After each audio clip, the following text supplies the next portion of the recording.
Hello again. When gangster Chris Carver was shot dead by a police officer a couple of years ago, it was perhaps inevitable that he would be described in the Guardian newspaper as an aspiring architect. I give a link to this news item in the description to this video. Viewers will recollect that Stephen Lawrence also had the ambition of becoming an architect. His is the earliest mention I can find of this phenomenon.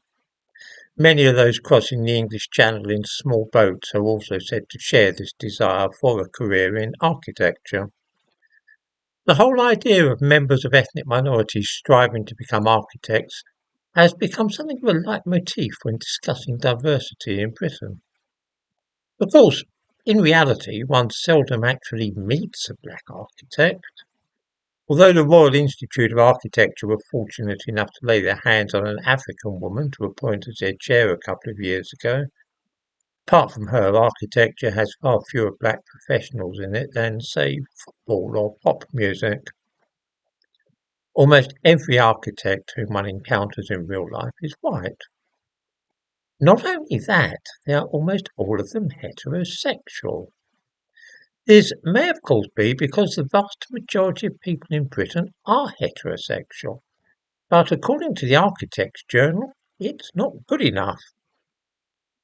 They say, quite accurately, that there are not many large practices led by an outwardly LGBTQ plus individual.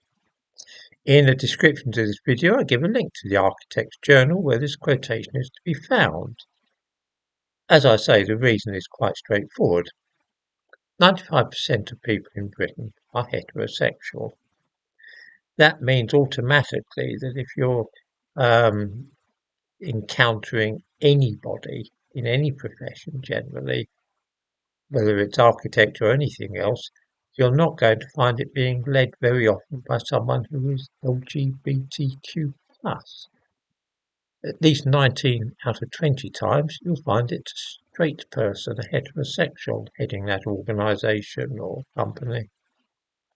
We also learn that the next edition of Architects Journal, due out tomorrow, is a special LGBTQ+ issue, and that it explores, and I quote, thought-provoking discussions about queer culture.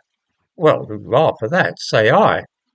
If I were having a house designed by an architect, the first question I would ask would certainly be about queer culture, rather than whether the building would be liable to fall down in a high wind. As somebody from the School of Architecture at the Royal School of Art says, to queer is to disrupt.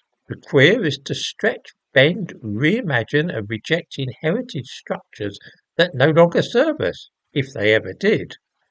I am guessing that Jem Barton, who says this, she leads the Architecture LGBT plus Academic Champions Network, must be an intellectual, for I confess myself wholly unable to make head nor tail of her words. I can read the room as well as the next man, and judging by several other pieces I have read lately, I'm guessing that gay people and transsexuals are now feeling a little left out and jealous of all those aspiring architects who are black. I am waiting to hear about a tragic case of a sex change case whose greatest wish was to become an architect. Or perhaps it will be a gay man who encountered homophobia which hindered him in his ambition. I wonder what it is about architecture which has caused it to become such a totem for minority groups. It might be because almost all architects are straight white men, and rather than asking why this should be, it is a lot easier just to shout the racial prejudice and homophobia. I suspect we shall be hearing a lot more about the struggle of gay people to become architects in the future because, oh, now I think of it, Gay Pride Month is approaching.